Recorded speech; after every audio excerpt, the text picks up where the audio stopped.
যিশু মোদের কেমন বন্ধু, বহেন পাপ তাপের ভার, মনের কথা ঈশ্বর শুনে বলিলে হয় সুখপার। মহান ঈশ্বরের গৌরব হোক। পবিত্র বাইবেলে মথি রচিত সুসমাচারের 15 অধ্যায় 36 এবং 37 নম্বর পদে আমরা এভাবে পড়ি, তিনি সেই 7টি রুটি ও মাছ গ্রহণ করে ধন্যবাদ জ্ঞাপন করে ভাঙলেন এবং তার শিষ্যদের দিলেন, এবং শিষ্যরা লোকেদের তৃপ্তি পর্যন্ত তাদের খেতে দিলেন, এবং শিষ্যরা বাকি টুকরো দিয়ে ভরা 7টি ঝুড়িতে তুলে নিলেন।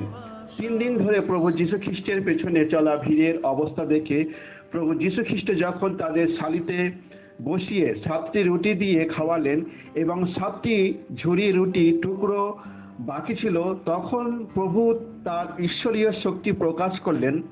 লোকেরা তার উপর বিশ্বাস করেনি, দোষারোপ করেছিল এবং তাকে অবমূল্যায়ন করেছিল, কিন্তু প্রভু কখনো তাদের প্রতি ঘৃণা করেননি, না তাদের তুচ্ছ জ্ঞান করেননি, বরং প্রভু তাদের প্রতি অনুগ্রহ দেখালেন এবং প্রত্যেক প্রয়োজনে মানুষের প্রয়োজন পূরণ করলেন।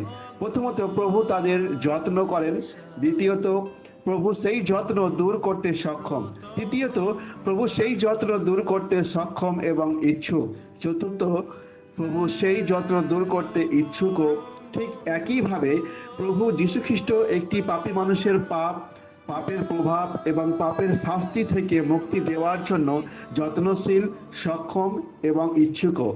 এই কারণেই প্রভু সমগ্র মানব জাতির পাপের বোঝা নিজের উপর বহন করে ক্রুশে বলিদান হলেন এবং মৃতদের মধ্যে 3য় দিনে পুনর্জীবিত হন, এবং এটি তার ঈশ্বরীয় শক্তি প্রকাশ করে।